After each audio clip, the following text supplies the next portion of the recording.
تو ہمارے یہاں قاعدہ قانون ہے کہ ہم اس سے دین ہی نہیں لیں گے جو اہل بیت کا دشمن ہے. تو وہ پتہ ہے ہمیں، لہٰذا مستدرک صحیحین فرض کیجئے، صحیحین کے اندر جو احادیث مشترک ہیں شیعہ تعلیمات کی روشنی میں اور صحیحین یعنی بخاری اور مسلم کے اندر، ہم نے ان پہ تو کتابیں لکھی ہیں. ایک 10 جلدی کتاب ہے پچھلے دنوں لکھی گئی ہے، امام جعفر صادق، الامام جعفر الصادق و مذاہب الاربعہ، یہ کتاب ہے 10 جلدی جو شیعوں نے لکھی ہے. امام جعفر صادق اور 4 مذاہب اربعہ یعنی اہل سنت کے 4، مالکی، حنبلی، شافعی، یہ چاروں اور امام جعفر صادق، ان کے جو مشترکات ہیں ان کے اوپر کام ہوا ہے. اور شاید اہل سنت سے زیادہ اہل سنت کی کتابیں جو ہمارے ہاں مشترکات ہیں، جو ہمارے ان کے مشترکات ہیں، ان میں اہل سنت مدارس اور مراکز علمی سے زیادہ شیعہ مرکزوں نے کام کیا. اچھا سر، ابھی ایران کی بات ہو رہی تھی. پہلا ملک تھا ایران جس نے پاکستان کو تسلیم کیا. ایران اور ہمارے تعلقات اچھے رہے. ہم نے بھی عبد المالک ریگی ہو وہ حوالے کیا، سفارتکاری میں ہم نے ان کی مدد کی ایک عرصے تک. اور لیکن اب کبھی آپ نے سوچا ہے کہ ایران کے کردار کے حوالے سے کیسا لگتا ہے کہ حزب اللہ کے پیچھے ایران، حوثیوں کے پیچھے ایران، عراق میں ایران، شام میں ایران، یمن لبنان میں ایران، مطلب اس خطے میں اگر انریسٹ اس کو کہیں، قتل و غارت نہ بھی کہیں، انریسٹ کہیں، تو اس میں ایران کا کردار کیا یہ صحیح پالیسی ہے؟ بالکل 100% پالیسی صحیح ہے. آپ ایسی ایک لسٹ بنائیے، امریکہ کس کس کے پیچھے ہے، اسرائیل کس کس کے پیچھے ہے، ہندوستان کس کس کے پیچھے ہے. آپ پھر طے کر لیں گے خود ہی کہ ایران مظلوموں کے پیچھے ہے یا ظالموں کے پیچھے ہے. جتنے بھی آپ نے ابھی نام لیے ہیں وہ سارے مظلوم ہیں، ان کی زمینوں پہ قبضے ہوئے ہیں، ان کے بچوں کو مارا جا رہا ہے، ان کے ساتھ زیادتی ہو رہی ہے، ان کے لوگوں کو ان کے وطن سے نکالا جا رہا ہے. ایران مظلوموں کے پیچھے ہے. اور کیونکہ مولا علی علیہ السلام کا جو وصیت ہے اس میں جو اہم ترین جملہ ہے حضرت کا، حضرت نے اپنے دونوں شہزادوں سے، امام حسن امام حسین علیہ السلام سے فرمایا، کُونَا لِلظَّالِمِ خَصْمًا وَلِلْمَظْلُومِ عَوْنًا، اے میرے حسن و حسین، میں تم دونوں کو اوصیکما وجمیع ولدی واہلی ومن بلغ کتابی، میں تم دونوں کو، اپنے اہل و عیال کو، اپنے متعلقین کو، اور جس تک یہ میری بات پہنچے یعنی ہم تک، میں تم سب کو وصیت کرتا ہوں کہ ہمیشہ ظالم سے نفرت کرنا اور مظلوم سے پیار کرنا.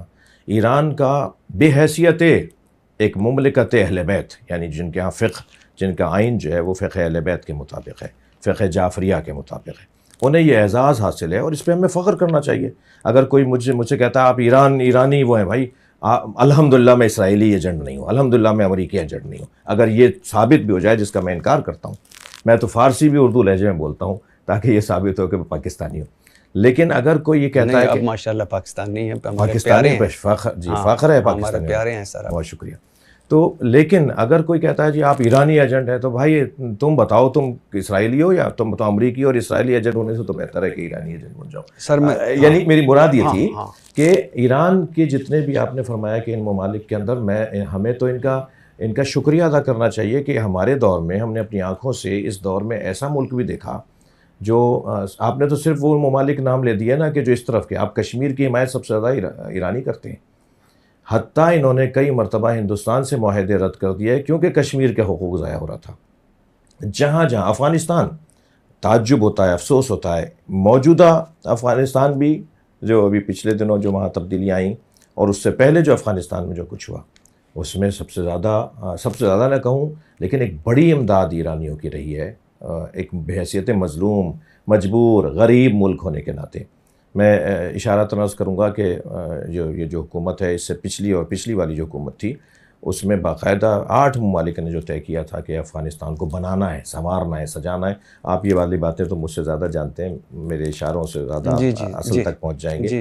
اس میں بعض صوبے تقسیم ہوئے تھے کہ 2 پاکستان لے لے، 2 فلاں ملک لے. ایران نے بھی اسی طرح افغانستان کو بنانے کے لیے افغانستان کے چند صوبوں کو لیا تھا کہ ہم وہاں کے روڈ رستے بنائیں گے، ہم وہاں اسکول کالج بنائیں گے، وہاں ہم ہاسپٹلس بنائیں گے. تو ایران کا یہ عمل جو ہے ہمیں تو فخر ہوتا ہے اس کا. جی ٹھیک ہے، لیکن کیا وجہ ہے سر کہ بلوچستان کی بدامنی کے پیچھے ایران کا کردار ملتا ہے؟ ملا منصور ایران سے بلوچستان میں داخل ہوتا مارا جاتا ہے. کلبھوشن یادیو جو مبارک حسین پٹیل بن کر ایران سے پاکستان آتا ہے، ایرانی آرمی چیف دھمکیاں دیتا ہے پاکستان کو. گوادر کے مقابلے میں ایران بھارت کے ساتھ چاب بہار بندرگاہ کے مل کر چلاتا ہے. یعنی بھارت سے دوستی اور پاکستان سے دشمنی. کیا وجہ ہے؟ یہ ٹرن کیسے ہوا؟ جو چیزیں صحیح نہیں ہیں وہ صحیح نہیں ہیں، اور یہی شاید ایک بہترین ثبوت بھی ہو کہ میں پاکستانی ہوں. پاکستان کے مفاد کے خلاف ایران ہو، سعودی عرب ہو، افغانستان ہو، ہندوستان ہو، کوئی بھی یا چائنا ہو، جو پاکستان کی سرحدوں کو غیر محفوظ کرے گا، جو پاکستانیوں کو کسی مشکل میں ڈالے گا، ہم اس کے ساتھ نہیں کھڑے. اچھا سر، اس سے آگے کہ میں آگے جاؤں، مجھے یاد آ گیا کہ حسن اللہ یاری سے آپ لوگوں کا کیا اختلاف ہے؟ حسن اللہ یاری ایک یوٹیوبر ہیں، ایک مناظر ہیں، مناظرے کرتے ہیں وہ اپنے ٹی وی چینل پہ، جو ان کا یوٹیوب چینل ہے. ان سے ہمارا اختلاف موٹا سا یہ ہے کہ وہ نہ صرف سنی شیعہ میں جھگڑا ڈلوا رہے ہیں بلکہ شیعہ میں بھی جھگڑا ڈلوا رہے ہیں. یعنی ان کی کبھی کوئی کلپ آپ دیکھیں گے کہ وہ شیعہ مسائل کو ابھار کر اور شدت اس میں ڈال کر، اور زبان اور لہجہ اتنا تند اور ترش اپناتے ہیں جس سے دوریاں ہو جاتی ہیں، جس سے نفرتیں ہو سکتی ہیں، جس سے لڑائیاں ہو سکتی ہیں. تو کوئی بھی ہو، دیکھیں ہر شخص کو اپنا موقف بیان کرنے کا حق ہے. وہ اس کو بولنا چاہیے، بتانا چاہیے کیا معلومات ہے اس کے پاس، وہ دینا چاہیے، لیکن زبان اچھی ہو، لہجہ اچھا ہو. لہجے کی خرابی پر تو قرآن کہتا ہے اذا خاطبهم الجاہلون قالوا سلاما. جب آپ سے کوئی جاہلانہ انداز سے بات کرے، بے ادبی اور بدتمیزی سے بات کرے، تو اس کو سلام کہہ کے گزر جاؤ، اسے بات ہی نہیں کرو. تو جہاں لہجہ خراب ہوگا، جہاں ابے تبے اور تو طلاق شروع ہو جائے گی، جہاں بے ادبیاں شروع ہو جائیں گی، وہاں تو ظاہر گفتگو نہیں ہوگی. اچھا سر، ایک عرصے تک اللہ کا شکر ہے اب نہیں ہے، اور اللہ نہ کرے آئندہ بھی ہو، شیعہ سنی جھگڑے ہوئے، ہزاروں لوگ اس میں جان سے گئے. بحیثیت پاکستانی، بحیثیت شیعہ عالم، کبھی سوچا ہے کہ اس کا روز قیامت جواب دینا پڑے گا؟ بالکل ایسے ہی ہے. میں تو آپ کی بات میں تائید اور اضافہ کروں گا، اور اس بات کو بالا کروں گا کہ سب سے زیادہ تکلیف تو اس مسئلے پر شیعوں نے اٹھائی نا. یعنی ہم نے جنازے سب سے زیادہ اٹھائے. آپ مقدار کے مطابق دیکھیے گا، ریشو نکال کے بات کریں گے تو پھر سب سے زیادہ جنازے ہم نے اٹھائے. مثلا جب اگر ہم اس ملک میں 20 سے 25% ہیں، تو 20 سے 25% کے مقدار میں آپ دیکھیں تو انجینئر سب سے زیادہ بحیثیت مذہب کس کے مارے گئے، ڈاکٹر کس کے مارے گئے، افسران کس کے مارے گئے، مسجدوں میں منبرگاہوں میں دھماکہ کس مسلک کے ہوا. اس کا نقصان تو سب سے زیادہ ہمیں ہوا. لہٰذا جسے اس کا نقصان ہوگا وہ کیسے تائید کرے گا اس کی؟ سب سے زیادہ اتحاد بین المسلمین کی بات تو ایک شیعہ عالم کرتا ہے. سب سے زیادہ تو اتحاد بین المسلمین کے حوالے سے قربانیاں تو ایک شیعہ عالم دیتا ہے. یعنی میں ان سپاہیوں میں سے ایک ہوں. مجھے اس پہ فخر ہے کہ میں اپنے ذاکرین سے بھی، اپنے حتیٰ علماء جو بہت زیادہ پڑھے لکھے نہیں ہوتے مگر ایک ابتدائی ایک سطحی تعلیم جن کی علم دین کی ہوتی ہے، کیونکہ جو معتبر اور بزرگ پڑھے لکھی شخصیات ہیں وہ کبھی ایسا نہیں کریں گے اور نہیں کرتے. لیکن ایک بڑی تعداد ہے جو غیر ذمہ دارانہ گفتگو کرتی ہے، ایک تعداد ہے جو غیر ذمہ دارانہ گفتگو کرتی ہے. ان سے ہم ملاقاتیں کرتے ہیں، ان سے ملتے ہیں. خدا واسطے یہ نہ بولو، یہ تم نے کیا کہہ دیا، اس کے کہنے سے یہ نقصان ہو جائے گا، ایسے نہیں کہتے. ایک یہ ہمارا انداز ہوتا ہے اس ماحول کو بہتر کرنے میں، ان حالات کو کنٹرول کرنے میں. دوسرا انداز یہ ہوتا ہے کہ میں الحمدللہ ان مبلغین میں سے ہوں جو مولانا طارق جمیل کے گھر چل کے جاؤں گا، جو کسی بھی مولانا مفتی تقی عثمانی صاحب کے گھر چل کے جاؤں گا، جاتا ہوں، گیا ہوں. اسی طرح مولانا منیب الرحمان صاحب جب کبھی کسی میٹنگ میں بیٹھیں گے، میں اپنی کرسی چھوڑ کے کھڑا ہو جاتا ہوں کہ آپ میرے بڑے ہیں، آپ یہاں بیٹھیں گے میری جگہ. ممکن ہے کہ پہلے ہم آ گئے ہوں تو سیٹ اچھی ہو، نہیں، سیٹ ویٹ کیا ہے، تو یہ اصل تو تہذیب ہے. اسی طرح اہل سنت کے پیچھے نماز پڑھنے والوں میں سے ہوں. نہ صرف یہ کہ کوئی اجتماع ہو تو صاحب وہ کیونکہ کیمرے ہیں، اور نہیں، روڈ رستے پہ، سفروں میں، موٹر وے پر، ہائی وے پر کہیں سے گزر رہا ہوں، نماز کا وقت ہو گیا ہے، ہم نے کہا گاڑیاں روکو، وہاں نماز ہو رہی ہے، جماعت ہو رہی ہے، ہم پیچھے کھڑے ہوتے ہیں، ہاتھ کھول کے سجدگاہ رکھ کے جماعت کے ساتھ نماز پڑھتے ہیں. جو ہم کیونکہ ہاتھ باندھنا ہمارے یہاں علماء ائمہ اہل بیت نے منع کیا تو ہم کھولتے ہیں ہاتھ، لیکن نیت جماعت کی کریں گے، انہی کے پیچھے پڑھیں گے. اسی طرح اور کتنی ہی مثالیں ہیں کہ جس کے اندر اس ماحول کو دوبارہ سے بہتر کرنے میں، دیکھیں ماضی میں ہم سب حتیٰ سنی مدرسوں میں شیعہ طالب علم پڑھتے تھے، شیعہ مدرسوں میں سنی طالب علم پڑھتے تھے. اب سے 100 سال پہلے، اب سے 80 سال پہلے. بالکل. یہ 1924 کے اندر جب جنت البقیع کو منہدم کیا گیا، وہاں سے فرقہ واریت شروع ہوئی. آپ کا سوال ایک یہاں آ سکتا ہے کہ ایران اور سعودی عرب کی وجہ سے دنیا میں فرقہ واریت پھیلی ہے. نہیں، میں اس کی خود سے سوال بنا کے آپ کو عرض کر رہا ہوں. جی جی. ایران کی وجہ سے فرقہ واریت نہیں پھیلی. جب 1924 میں جنت البقیع کو منہدم کیا گیا اور کربلا پہ حملہ ہوا، 600 لوگ کربلا میں ایک وقت میں مار دیے گئے امام حسین کے حرم میں، اور وہ سارے آل سعود وہاں سے حملہ کرنے کے لیے آئے اور انہوں نے جنت المعلیٰ کو گرایا، انہوں نے جنت البقیع کو گرایا. وہاں سے فرقہ واریت شروع ہوئی. تحریک خلافت ہندوستان سے شروع ہوئی سلطنت عثمانیہ کو بچانے کے لیے کہ ان کو دوبارہ سے واپس لایا جائے تاکہ مسلمانوں میں یہ تناؤ کھچاؤ ختم ہو جائے. تو یہ جو ماحول اب سے 100 سال پہلے تھا، اب 2025 چل رہا ہے تو آپ 1925 میں جائیں تو 100 سال میرے خیال سے ہم صحیح کہہ رہے ہیں. جی جی. کہ 100 سال پہلے ہمارے اپنے مدرسے کے اندر، میں ایک مدرسے کا محتمم ہوں، اس میں 100 سال، وہ مدرسہ ہمارا تقریباً 100 سال پرانا مدرسہ ہے، اس میں سنی طالب علم پڑھتے تھے. شیعہ علماء سنی مدارس کے اندر پڑھتے تھے. آج بھی شیعہ مدرسوں میں سنی مؤلفین کی کتابیں پڑھائی جاتی ہیں اور سنی مدرسوں میں شیعہ مؤلفین کی کتابیں پڑھائی جاتی ہیں. یعنی کتابیں تو کیونکہ نصاب پرانا چلا آ رہا ہے، زیادہ تر پرانا ہے، کچھ چیزیں بدلی ہیں. ماضی بہت اچھا تھا ہمارا، ایک دوسرے کے ساتھ رشتہ داریاں تھیں، ایک دوسرے کے ساتھ اٹھ بیٹھ تھا، ایک دوسرے کے ساتھ بہت زیادہ قربتیں تھیں.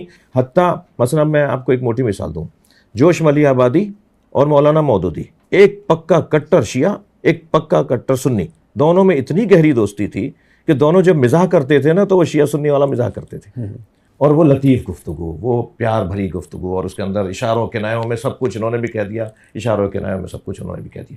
یہ ماضی میں رہا ہے. آپ پاکستان کو لے لیجیے، قائد اعظم محمد علی جناح شیعہ، علامہ اقبال سنی تصور پاکستان پیش کر رہا ہے، شیعہ اس تصور پہ عمل کر رہا ہے. کتنا اچھا ماحول رہا ہوگا یہ ماضی کے اندر. 100 سال تو پھر میں اگر ہم لیں تو ابھی 75-80 سال پہلے تک بہت اچھا ماحول. کیا یہ ماحول دوبارہ سے پلٹ سکتا ہے؟ ہاں بالکل پلٹ سکتا ہے.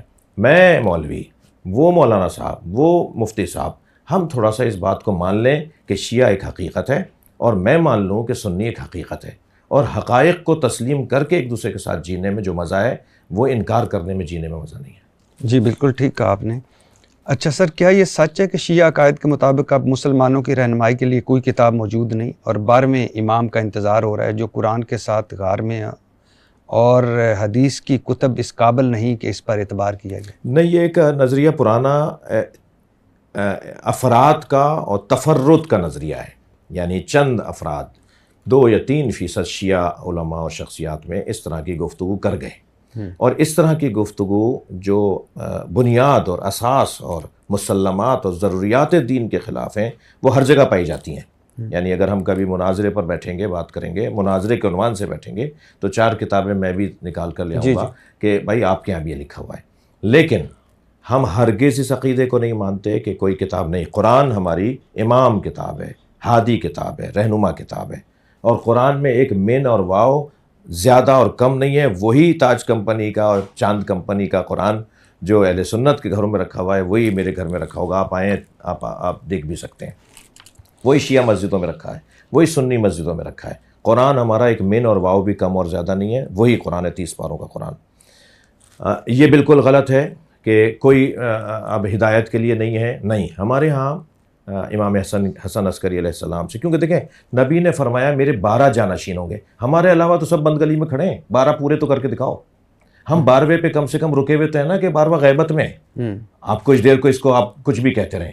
سرکار نے فرمایا مسلمات میں سے ہے، نبی نے فرمایا میرے 12 جانشین ہوں گے، 12ویں پہ قیامت آ جائے گی. اب کسی کے 52 ہو گئے، کسی کے 42 ہو گئے، کسی کے 38 ہو گئے. صرف اثنا عشری ہیں. یہ اثنا عشری کے جو حدیث ہے، لفظ ہے، یہ نبی کی زبان کا لفظ ہے، اور سنی شیعہ نے لکھا ہے اس کو. اور سنی کتابوں کے اندر 12 امام دکھائیں، مگر کہتے ہیں کہ خلفائے راشدین اور غیر. بھائی خلیفہ ہوتا ہے، یہ کیا ہوا راشدین اور غیر راشدین؟ کبھی انبیاء غیر راشدین بھی ہوتے ہیں.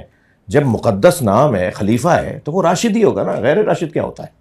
اس کا مطلب ہے آپ 4 غیر راشدین، 2 راشد، پھر 5 غیر راشدین، پھر 1 راشد، کرتے کرتے وہ 12 بھی پورے ہو گئے اور قیامت نہیں آئی. صرف واحد شیعہ اثنا عشری مسلمان ہے جو نبی کے اس دیے ہوئے قاعدے کے مطابق 12ویں پہ رکے ہوئے ہیں. اب وہ جو 12ویں ہیں، ظاہر ہے اللہ کا حکم ہے، اس کا ارادہ ہے، اس کی مشیت ہے، وہ طویل کرنا چاہتا ہے زندگی کو اور انسانی آمد کو، اور انسانی معاشرے کو طویل کرنا چاہتا ہے، تو اس نے کیا کیا، اس نے 12ویں کو غیبت میں. غیبت کا مطلب یہ ہرگز نہیں ہے کسی غار میں بیٹھیں، چھپے بیٹھیں. یہ جو بعض ہمارے تکفیری افراد اس ٹائپ کے الفاظ بولتے ہیں، کوئی غار میں نہیں بیٹھے ہوئے، وہ ہمارے درمیان ہو سکتا ہے اس وقت یہاں آئے ہوئے ہوں، ہم پہچان نہیں پا رہے. غیبت کا ہمارا مطلب یہ ہے، ظہور کا ہمارا مطلب یہ ہے کہ جب ہم ان کو پہچاننے لگیں گے تو ظہور ہوگا. غیبت کا مطلب یہ ہے ہم پہچان نہیں پا رہے. وہ ابھی بھی ہو ابھی بھی سکتے ہیں، ان کی 1150 سال کی عمر ہے اس وقت. جیسے حضرت عیسیٰ اب تک ہیں، کیسے زندہ ہیں بھائی؟ حضرت ادریس اب تک زندہ ہیں، حضرت الیاس اب تک زندہ ہیں، حضرت خضر اب تک زندہ ہے. 4 نبیوں کو تو اللہ نے زندہ رکھا ہوا ہے نا. وہ کیسے زندہ ہے؟ جیسے وہ زندہ ہیں ایسے یہ بھی ممکن ہے کہ اللہ کی طرف سے وہ. اور حضرت امام مہدی کے بارے میں تو علماء اہل سنت نے جو کام کیا ہے، وہ میں دعویٰ تو نہیں کرتا، میرے شیعہ علماء ناراض نہ ہو جائیں، شیعوں سے کم نہیں کام کیا امام مہدی کے تصور کے اوپر. یہ مہدویت کا تصور کہ آخری زمانے میں مہدی آئیں گے جو حضرت فاطمہ کی اولاد ہوں گے، مولا علی کی اولاد ہوں گے، اور زمین کو وہ عدل و انصاف سے پر کر دیں گے، ظلم و جور کا خاتمہ کریں گے. وہ جو مہدویت کا تصور ہے، آپ کو شاید یاد ہو کچھ عرصہ پہلے اسلام آباد میں ایک تکفیری جماعت کے ایک سربراہ کو مارا گیا تھا، کیسے وہ قتل ہوئے. انہوں نے ایک مرتبہ توہین کی تھی امام مہدی کی، اور کہا تھا کہ غار میں ہے، اور وہ یہ ہے، وہ جو انہوں نے کہے الفاظ. تو اس وقت میں سکھر میں مولانا فضل الرحمان صاحب کا خطاب تھا، اور کیونکہ میرا آبائی شہر خیرپور ہے، سندھ کا شہر خیرپور، ہمارے زمیندارہ، ہماری برادری، ہمارا مرنا جینا وہاں، عید تہوار پہ ہم وہاں جاتے ہیں. تو سکھر ہمارا ڈویژن ہے، اور ریڈیو پاکستان خیرپور میں ہے، سکھر میں نہیں ہے، کیونکہ خیرپور سے کمشنری کو ختم کر کے، ڈویژن کو ختم کر کے سکھر کو دے دیا گیا تھا. اس کے بدلے میں خیرپور کو 3 چیزیں دی گئی تھیں، ان میں سے ایک ریڈیو پاکستان دیا گیا تھا اور ایک یونیورسٹی دی گئی تھی. اب سکھر والے بھی خیرپور پڑھنے آتے ہیں، یونیورسٹی شاہ لطیف یونیورسٹی. تو مولانا فضل الرحمان سکھر تشریف فرما تھے، وہاں انہوں نے خطاب کرتے ہوئے ان صاحب کی مذمت کی، اور وہ الفاظ ریڈیو پاکستان کی کیونکہ ٹیم گئی ہوئی تھی وہاں ریکارڈنگ اور کوریج کے لیے، اس میں ایک ہمارے عزیز بھی تھے، وہ ریکارڈنگ بھی لے کر آئے. میں نے اس وقت میں پرانی بات ہے وہ سنی میں نے ان کی. مولانا نے فرمایا کہ یہ کیا کیا ہے آپ نے، کیوں آپ اس طرح کے بیانات دیتے ہیں؟ کیا معلوم کہ وہ امام مہدی جنہیں شیعہ مانتے ہیں وہ وہی ہوں جنہیں ہم مانتے ہیں؟ اور کل کو کیا جواب دو گے پھر اللہ رسول کو کہ تم اس امام مہدی کے خلاف بول رہے ہو جو وہی امام مہدی تھے جو شیعوں کے امام مہدی تھے؟ کیونکہ ہمارے ہاں مسلمات اسلام میں سے ہے مہدویت کا تصور، یعنی اہل سنت کیا. تو امام مہدی کو غیبت میں اللہ نے رکھنا تھا، آخری دور کو اتنا طویل کرنا تھا جو آزمائشوں کا دور ہے، یہ ہمارا دور. تو امام حسن عسکری علیہ السلام نے فرمایا اما الحوادث الواقعہ، جب واقعات اور حادثات اور مسائل تمہیں سامنے آئے تو پھر کیا کرو ایسے ایام میں کہ جب ہم تمہیں ملنے سے میسر نہ ہو، یعنی ہم میسر نہ ہوں، تو پھر تم پر واجب ہے فللعوام ان یقلدوا، ان لوگوں کی تقلید کریں کہ جو 4 صفات کے حامل ہیں، جو فقہائے امامیہ میں سے ہوں، سائلا لنفس ہوں، مخالفا لہوا ہوں، مطیعا لامر مولا ہوں، محافظا لدین ہوں. جن کے اندر یہ 4 صفات، جس فقیہ میں یہ 4 صفات پائی جاتی ہوں، دنیا پرست نہ ہو، کرسی کی اسے لالچ نہ ہو، دین کا محافظ ہو، اپنے مولا کا مطیع و فرما بردار ہو، یعنی اللہ رسول اور اہل بیت کا فرما بردار ہو، ایسی شخصیت کے لیے عوام پر واجب ہے کہ اس کی تقلید کریں. تو ان ایام میں ہم فقہا کی طرف رجوع کرتے ہیں اور ان سے فتویٰ مانگتے ہیں، ان سے ہم دین سمجھتے ہیں، اور وہ تعلیمات اہل بیت کی روشنی میں، تعلیمات قرآن و حدیث رسول صلی اللہ علیہ وسلم کی روشنی میں وہ فتویٰ عنایت کرتے ہیں. جی سر. تو یہ دور ہمارا ہدایت سے خالی نہیں ہے. اس دور کے اندر ہم غیبت کے ایام میں فقہائے امامیہ سے دین سمجھتے ہیں اور دین لیتے ہیں. سر یہ بھی میں نے بہت ساری آپ کی کتابوں میں دیکھا پڑھا، پچھلے کئی دنوں سے میں آپ کی کتابیں پڑھ رہا ہوں آپ کے پاس آنے سے پہلے. اور کیا یہ سچ ہے کہ امام مہدی حاضر ہو کر جب آئیں گے، ظاہر ہوں گے، ظہور پذیر ہوں گے، تو وہ کچھ صحابہ کو، میں نام نہیں لیتا، صحابہ کو قبروں سے نکال کر حد لگائیں گے؟ دیکھیں کچھ چیزیں، جیسے میں نے آپ کو پہلے بھی عرض کیا کہ کچھ کتابوں میں چیزیں ہیں. جی سر. ٹھیک ہے. اور مگر میں اس سے پہلے چاہوں گا کہ وہ جو قرآن لے کر آئیں گے نا، وہ بہت بڑی ایک تہمت ہے، اس کو میں ٹھیک کر دوں. جی جی. کہ امام مہدی جب آئیں گے تو قرآن لے کر آئیں گے. قرآن یہی ہے، وہ قرآن لے کر نہیں آئیں گے، وہ تفسیر قرآن لے کر آئیں گے جو مولا علی نے لکھی تھی. سنی شیعہ کتابوں میں ہے. میں نے تو ایک ٹی وی چینل پہ جب ایک اہل سنت کتاب دکھا دی اپنے، اور بائی دا وے یہ جو ابھی جس کو آپ رد کر رہے ہیں یہ آپ کے شیعہ مورخین نے خود لکھا ہوا ہے؟ نہیں، وہ لکھا ہوا ہے مگر وہ سمجھے نہیں بات کو. وہ سمجھے کہ قرآن لے کر آئیں گے. وہ اب دیکھیں نا, شیعہ مورخین نہیں سمجھے. یقیناً جو غلط سمجھے گا تو غلط کچھ جگہ, تو ہم اس کے اوپر دین تو اپنا مذہب قربان تو نہیں کریں گے کسی ایک فرد کے اوپر, غلط سمجھے وہ. جی جی. آپ یہ دیکھیں کہ پہلے کیا ہوتا تھا, اعراب نہیں لگائے جاتے تھے, پہلے نقطے نہیں لگائے جاتے تھے, اور نقطے نہ مثلاً سبعۃ و خمسۃ و سبعین خمسۃ و تسعین بغیر نقطوں کے لکھیں ایک جیسا لگے گا, 75 95 مثلا. تو مثلا لکھا جا رہا ہے کہ یہ تفسیر قرآن ہے. اب اگر فرض کریں وہاں تفسیر کا لفظ ہٹ گیا اور یہ قرآن ہے جو امام مہدی کے پاس ہے وہ جو لے کر آئیں گے, نہیں, قرآن نہیں ہے. تعویل و تنزیل, شان نزول, حضر و سفر کی آیات, قرآن کی جو بطون قرآن ہیں ان کو جو نبی مکرم نے مولا علی علیہ السلام کو تعلیم دی. مولا نے وہ خلافت کے 6 مہینے جو گھر میں رہے, جو سب نے لکھا ہے کہ حضرت گھر سے باہر نہیں نکلے, اور جب کوئی آپ کو لینے آتا تھا تو آپ کہتے تھے کہ میں نے اپنے سر پہ چادر ڈالی ہوئی ہے اور عہد کیا ہوا ہے کہ میں اس وقت تک گھر سے باہر نہیں نکلوں گا جب تک میں قرآن کی تفسیر کو جمع نہیں کر لوں. تو آپ نے وہ ایک بوری کی صورت میں, یعنی ایک بڑے گٹھڑ کی صورت میں وہ کاغذ اور وہ جن چیزوں پہ بھی حضرت نے لکھا تھا وہ حضرت ابوبکر کے سامنے لے کر آئے اور فرمایا کہ یہ وہ تفسیر ہے جو مجھے رسول اللہ نے لکھوائی ہے, اس کو آپ عام کر دیں. تو حضرت نے اس کو پسند نہیں فرمایا, اور وہ ماحول ایسا تھا کہ وہ حضرت سے وہ چیز لی نہیں گئی. اور پھر وہ امام حسن مجتبیٰ علیہ السلام, پھر وہ امام حسین تک, اور پھر اس طرح ائمہ اہل بیت سے ہوتے ہوتے اب وہ امام مہدی عجل اللہ تعالیٰ فرجہ الشریف کی خدمت میں ہے, ان کے پاس ہے, ان کے ساتھ ہے. جب آپ ظہور فرمائیں گے تو آپ کہیں گے کہ یہ قرآن تو تھا تمہارے پاس, یہ اہل بیت کی اور نبی کی دیوی تفسیر ہے جو میں تمہارے پاس لے کر آیا ہوں. تو وہ جو چیز حضرت لے کر آئیں گے وہ تفسیر قرآن. اور یہ جو کہ امام مہدی آ کر صحابہ کو قبروں سے نکال کر حد لگائیں گے, میں نے عرض کیا کہ کچھ ایسی روایات ہیں کہ جن کا میں انکار نہیں کروں گا, لیکن کیا اس سے یہ مراد ہے کہ امام مہدی آ کر جو مقدسات اہل سنت ہیں, جو مسلمات اہل سنت ہیں, جو اہل سنت اور عالم اسلام کے محترم لوگ ہیں, ان کے ساتھ کوئی ایسا عمل, ایسا فعل انجام دیں گے جس سے کوئی فساد ہو جائے گا, کوئی ہرگز ایسا نہیں ہے. اچھا سر, ایک مجھے ابھی آپ بڑی خوبصورت گفتگو کی, لیکن میں جب دیکھتا ہوں کہ ابو لولو فیروز, یہ امیر المومنین حضرت عمر فاروق رضی اللہ تعالیٰ عنہ کا قاتل, ایران میں علامتی مزار ہے, لوگ آتے ہیں, زیارت کرتے ہیں, دعائیں مانگتے ہیں, چڑھاوے چڑھاتے ہیں, منتیں مانگتے ہیں. خبر ہے نہیں سر, اور شیعہ اسے بابا شجاع الدین, ابھی میں آگے کرتا ہوں کہ آگے وہ بند کر دیا گیا, شیعہ اسے بابا شجاع الدین دین کا بہادر سپوت قرار دیں.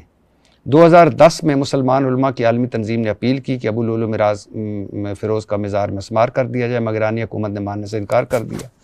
کئی شیعہ علماء نے تو کہا کہ یہ امیر المومنین حضرت علی رضی اللہ تعالیٰ کے شیعوں میں سے تھا. ابو لولو فیروز کے بارے میں دیکھیں, میں نے اپنے مجمع میں ایک بات کی تھی, ہمارے لوگ نہیں سمجھ پائے اس کو, میرے خلاف شروع ہو گئے.